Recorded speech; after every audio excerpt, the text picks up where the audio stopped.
Hello everybody out there in the bookverse, it's Stephanie and I'm back with another video. As some of you might know, I put myself on a book buying ban for the rest of the year because I had set up my TBR for the rest of the year, so I figured this was a really good time to cut back on my very excessive book buying that has been going on for a while now. But it was my birthday this weekend, and I think that birthday books don't count because someone else is buying them for me. So I am here with my birthday book haul, and I am very excited about a lot of these books. You may have noticed that the lighting is kind of different in this video compared to my others, and that's because I'm filming during the day for the first time like ever. I always film at night because I'm a night shift worker, and at night is when I start waking up and getting going and doing things. So yeah, sunlight coming in, not something I experience all that often, unfortunately. Okay, so the first book that's on here I didn't actually get for my birthday. A couple weeks ago I ran a marathon with my husband, and as a reward for finishing, he took me to a bookstore and got me a book, which was the perfect reward because we needed to keep walking, keep going, and so walking around a bookstore was something I could definitely do. And the book that I picked out was The 7.5 Deaths of Evelyn Hardcastle by Stuart Turton.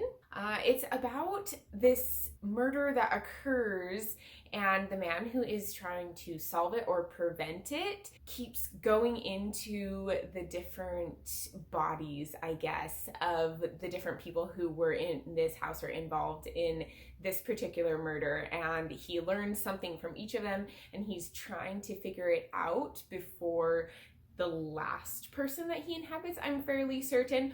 So I am extremely intrigued by this book. It sounds very interesting. It sounds a little bit like Clue, which also I love, but with a little extra cool twist added on the end. I'm really excited to read this book, and I might have to bump another book from my TBR for my mutes in order to add this one on because I want to know what it's about.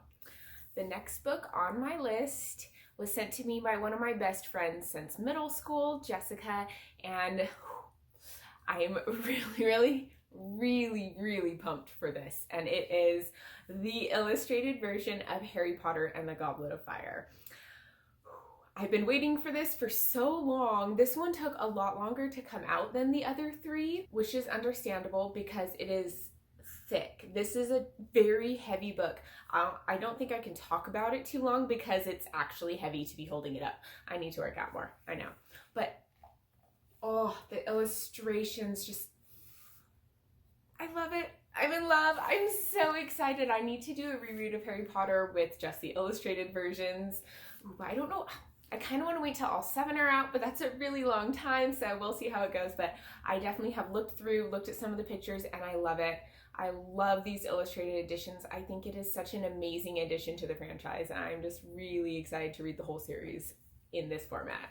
So for my birthday, we kind of went bookstore hopping. We went to one on Friday, one on Saturday, and then 3 on Sunday.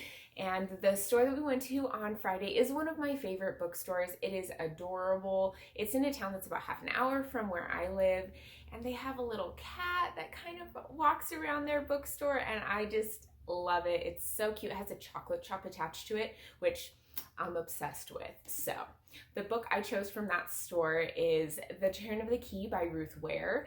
I don't read a lot of thrillers, honestly, but I'm seeing a lot of people on BookTube picking them up a lot, and it's kind of the season for it, so I decided I would give this a try. I've never read any Ruth Ware. I've really read very few thrillers in general. This book is about a girl who goes to nanny for this family who has a smart house where everything is pretty much programmed into this app called Happy that can control the fridge and the lights and the curtains and everything in the whole house. She's paid a lot of money, and she's a little skeptical about why that is, and she's heard that there may be some hauntings going on at that house that has driven the other nannies away, and that's why they're willing to pay so much to hold on to a nanny. I'm not a huge fan of books about nannies, honestly, but I have heard so many good things about this book, and so many people are giving it 5 stars that I had to pick it up, and I want to read it sometime before Halloween. Get myself in the spooky mood. The next bookstore that I went to was good old Barnes & Noble. I love this Barnes & Noble because it has a coffee shop in there, and I can just grab my coffee and walk around and look at books. So the way I tend to do it at the bookstores when I'm going shopping for gifts is I pick out a stack of books that I want, take them to my husband, and I let him pick out the one out of that stack that I'm actually gonna get. And it's really fun for me to do it that way because sometimes I end up getting books that I might actually not have ended up choosing in the end, but I tend to love the books that he picks. The book I ended up getting was Empire of Lies by Raymond Khoury. This book takes place in modern day Paris, and it is a what-if thriller, kind of looking at what if the Ottoman Empire had conquered the Roman city of Vienna, taken over, and was still in control of Paris at this time.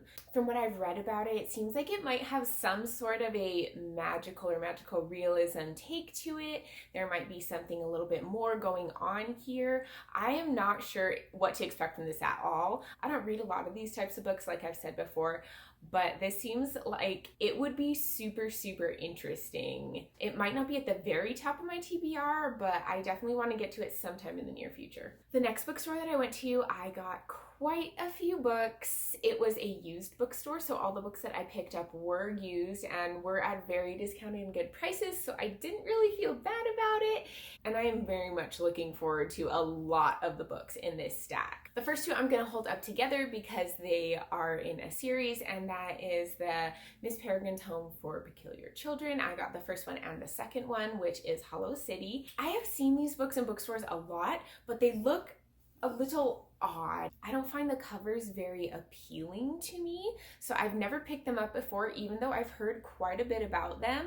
But several people that I follow on BookTube have talked about them and said that they love them and said that the weird pictures actually add to the story and make it more intriguing and more fun to read. So this is something that I'm going to give a try. I might just read the first 3 because I hear it was meant to be a trilogy to begin with, so you can just read the first 3 books in the series instead of reading all of them. I find that once it's a trilogy and they keep adding on, I don't tend to like the rest of the books, so I'll try with just the first 3 to begin with and see if I love them enough to continue on to the rest. The next one is a book that I haven't heard a lot about, honestly, but it sounds extremely interesting. It is a very unique idea and one that I've never read before or anything like it, and that is ink. In this book, everything that you do in your life is tattooed on your body, so everyone can see it. Any mistakes you've made, any triumphs that you've had, they're all there on your body for other people to see all the time when you're just walking around.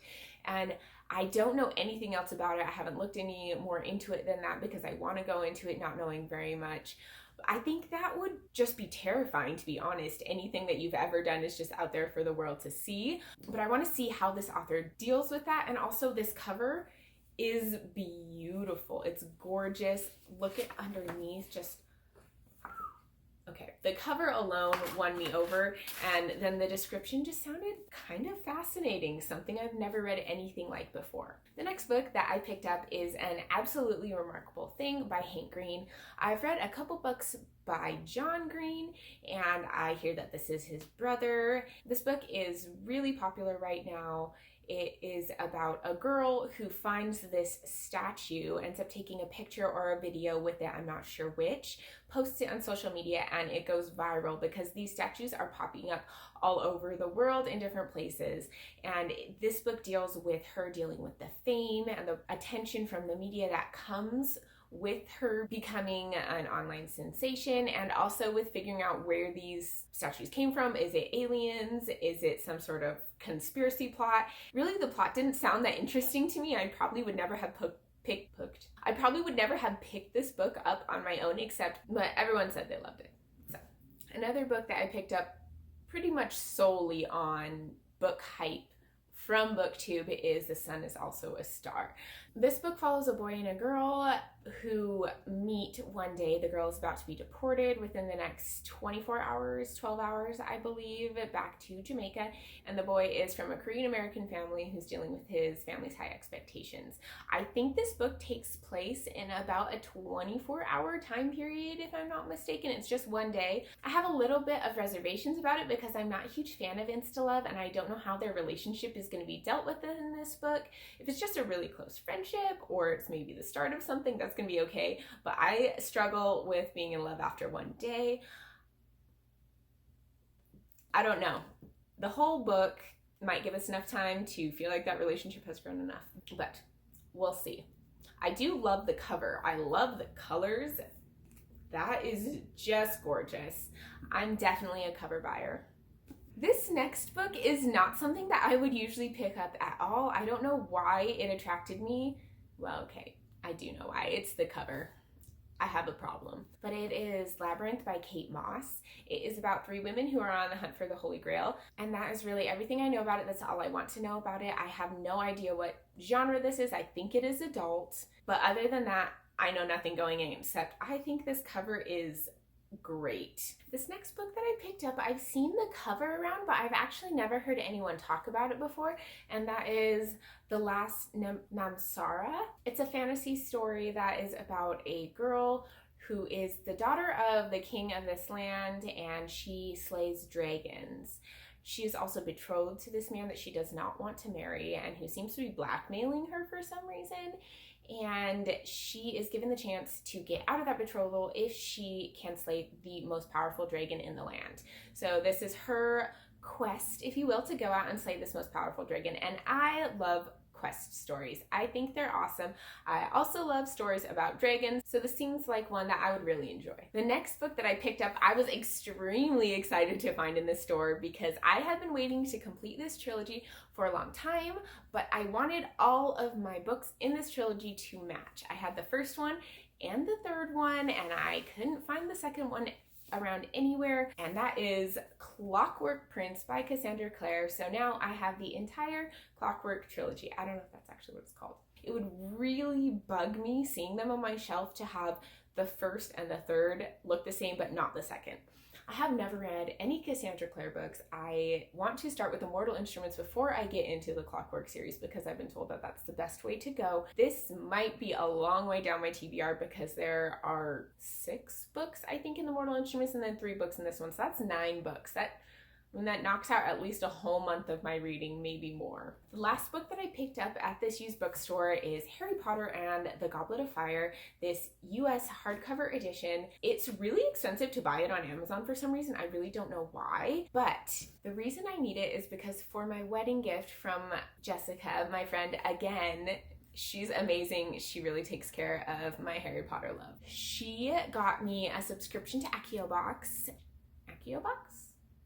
I think it was AccioBox.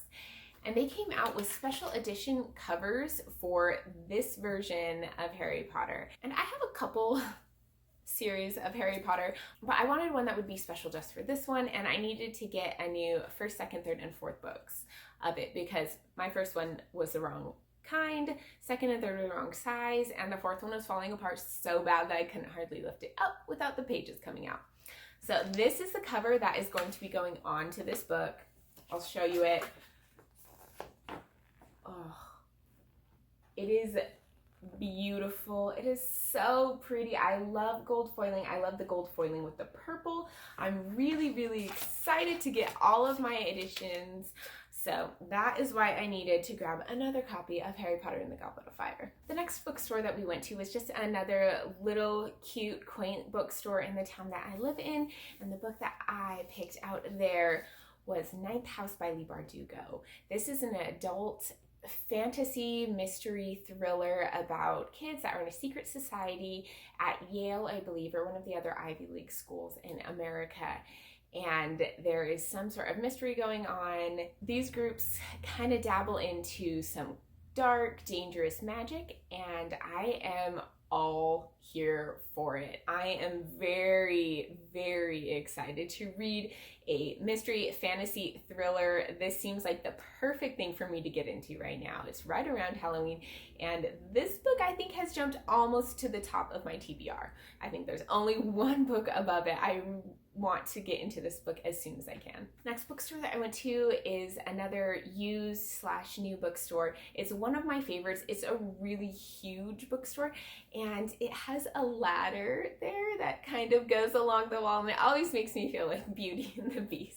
The book that I picked out there is The Lost Queen. I'm not 100% sure exactly what this book is about. I know that it's set in Scotland, and I believe it is at the time of King Arthur and Merlin, and I think, I could be totally wrong. I'll do a review on this book or a wrap up after I read it and let you know, but I think it might follow Merlin's sister, who falls in love with one of Arthur's warriors, knights, one of those people. I'm going to be traveling to Scotland in a couple years, and I'm really excited for kind of any books that are set in Scotland at this time. The very last book on this haul, ooh, you can tell it's orange, is a book that we actually got off Amazon. I was ordering something else on Amazon, and my husband twisted my arm, told me that I needed to get this book because it was on all of my lists, and so this would be my final birthday book, and that is Cursed. This kind of also takes a little bit of a twist on the Arthur story, and it follows a girl who happens to be the one who is the chosen king and the one who the sword chose.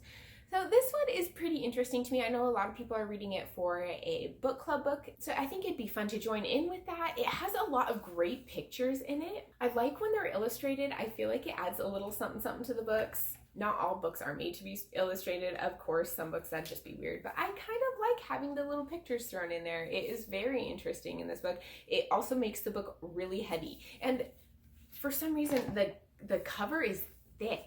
This hardcover is really, really thick. This is a solid book. If you ever had an intruder coming into your house, you could definitely use this as a weapon. It is thick. So that is the end of my birthday book haul. I'm really, really looking forward to a lot of the books. I think I did really well with this haul. I think I really scored with a lot of these books, and they might have to move their way up my TBRs, even though I thought I had made my TBR for the rest of the year. Might have to change because I'm a definite mood reader.